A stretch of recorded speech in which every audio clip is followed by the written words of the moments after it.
எல்லாருக்கும் வணக்கம்.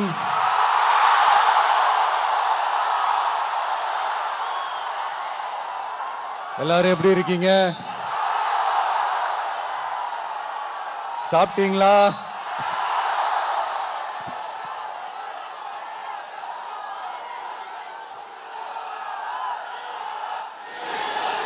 அண்ணா அவர்களுக்கு ஒரு வணக்கம், பெரியார் அவர்களுக்கு ஒரு வணக்கம். இப்ப நான் எந்த மண்ணில் நின்றுட்டு இருக்கிறேன் தெரியுமா? ஆண்டவர் அன்போட நெல்லுக்கடை மாரியம்மன் அன்னை வேளாங்கண்ணி ஆசியோட கடல் தாய் மடியில் இருக்கிற என் மனசுக்கு ரொம்ப நெருக்கமான நாகப்பட்டினம் மண்ணில் இருந்து நின்று பேசிட்டு இருக்கிறேன். என் நெஞ்சில் கொடியிருக்கும்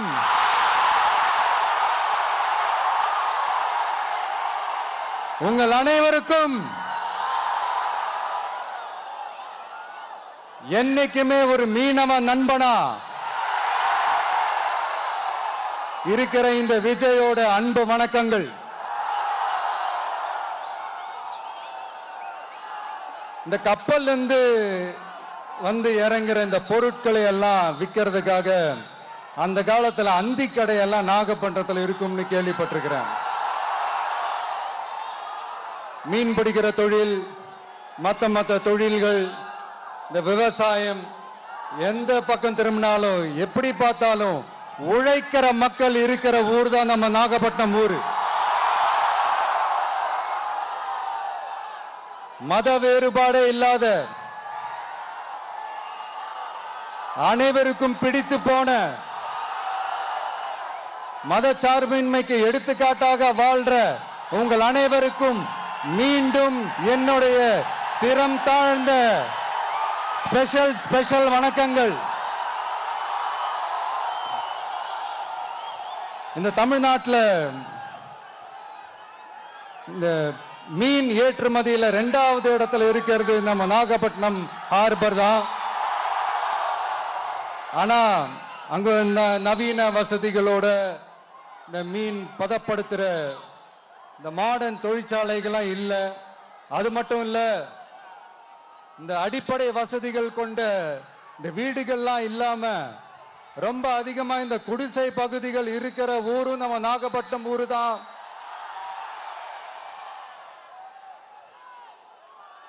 இந்த முன்னேற்றத்திற்கெல்லாம் எங்கள் ஆட்சி தான் சாட்சி. அப்படி இப்படின்ட்டு இந்த அடுக்குமொழியில பேசி பேசி அது நம்ம கேட்டு கேட்டு காதுல இருந்து ரத்தம் வந்ததான் மிச்சம்.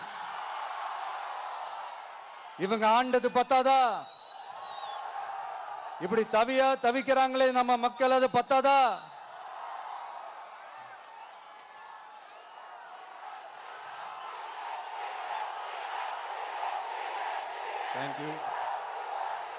தேங்க்யூ. இந்த இலங்கை கடற்படையால நம்ம மீனவர்கள் தாக்கப்படுறதையும் அதுக்கான காரணத்தை பத்தியும் அதுக்கான தீர்வை பத்தியும் நான் மதுரை மாநாட்டிலே நான் பேசியிருந்தேன். அது ஒரு தப்பா? மீனவர்களுக்காக குரல் கொடுக்கறதும் அவங்களோட நிக்கிறதும் நம்மளுடைய கடமை, நம்மளுடைய உரிமை. நான் என்ன இன்னைக்கு நேத்தாங்க அவங்களுக்காக குரல் கொடுக்கிறேன். இதே நாகப்பட்டினத்துல 14 வருஷத்துக்கு முன்னாடி 2011 February 22 இதே நம்ம மீனவர்கள் தாக்கப்பட்டதை கண்டிச்சு ஒரு பொதுக்கூட்டம் ஒண்ணு நடத்தணும் இல்லையா? இந்த விஜய் களத்துக்கு வர்றது ஒண்ணு புதுசு இல்ல கண்ணா. எப்போ வந்தாச்சு. என்ன ஒண்ணு, முன்னாடிலாம் விஜய் மக்கள் இயக்கம் என்ற அந்த இயக்கமா வந்து நிற்போம். இப்ப தமிழக வெற்றி கழகம் என்ற அந்த ஒரு அரசியல் இயக்கமா வந்து நிக்கிறோம். அவ்வளவுதான் வித்தியாசம். அன்னைக்கும் சரி, இன்னைக்கும் சரி, இனிமேலும் சரி, மக்களுக்காக மக்களோட நிக்கிறது தான். இது புரிய வேண்டியவங்களுக்கு புரிஞ்சா சரி.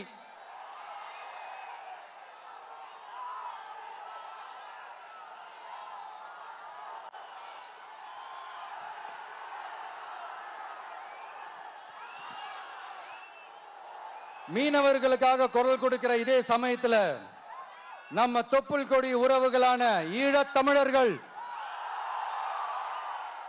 அவங்க இலங்கையில் இருந்தாலும் உலகத்துல எந்த மூலையில இருந்தாலும்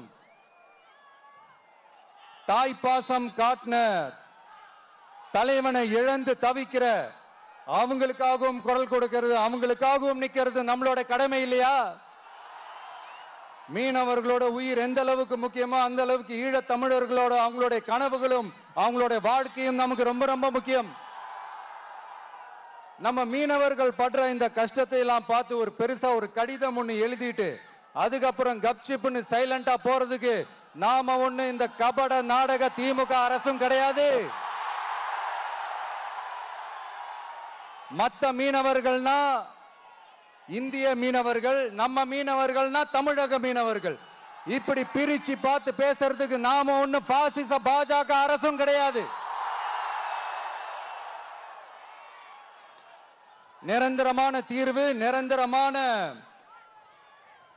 ஒரு இந்த ப்ராப்ளத்தை சால்வ் பண்றது தான் நம்மளுடைய ஒரு முக்கியமான ஒரு அஜெண்டாவே. சரி, இப்ப நம்ம நாகப்பட்டினம் ஏரியாவுக்கு வருவோம்.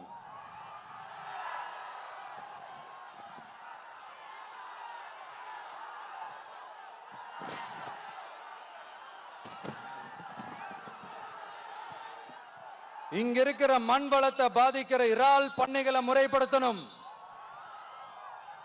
அப்பதான் மீனவர்களோட வாழ்வாதாரமும் விவசாயிகளோட வாழ்க்கையும் பாதிக்காம இருக்கும். கடலோர கிராமங்கள மீன் அரிப்புல இருந்து பாதுகாக்கிற அலையாத்தி காடுகளை அழிக்கிறத பத்தி தடுத்து நிறுத்தி அதுக்கு ஒரு வழி பண்ண வேண்டிய அரசாங்கத்துக்கு இதை விட ஒரு முக்கியமான ஒரு வேலை ஒண்ணு இருக்கு. அது என்ன தெரியுமா? சொந்த குடும்பத்தோட வளர்ச்சியும் சொந்த குடும்பத்தோட சுயநலமும் தான் அந்த முக்கியமான வேலை. இங்க இருக்கிற மக்களுக்கு குடிக்க தண்ணி இல்லாம தவிக்கிறாங்க. அதுக்கு தீர்வா காவிரி தண்ணியை கொண்டு வரலாம், மக்களோட தாகத்தை தீர்க்க. கொண்டு வந்தாங்களா? இவ்வளவு பாரம்பரிய கடல் சார்ந்த ஊர்ல ஒரு கவர்மெண்ட் மெரைன் காலேஜ் ஒன்னு கொண்டு வரலாம். கொண்டு வந்தாங்களா? மீன் சம்பந்தமான எந்த தொழிற்சாலையும் அமைக்கல. அமைச்சாங்களா? அட்லீஸ்ட் நிறைய பேருக்கு வேலை வாய்ப்பு கிடைக்கிற மாதிரி தொழில் வளர்த்தியாவது பெருக்கலாம். அதையாவது செஞ்சாங்களா? ஆனா ஒவ்வொரு டைமும் வெளிநாட்டுக்கு டூர் போயிட்டு வர்றப்பெல்லாம் அத்தனை கோடி முதலீடு, இத்தனை கோடி முதலீடுன்னு சிஎம் அவர்கள் சிரிச்சுக்கிட்டே சொல்லுவாரு. சிஎம் சார், மனசை தொட்டு சொல்லுங்க,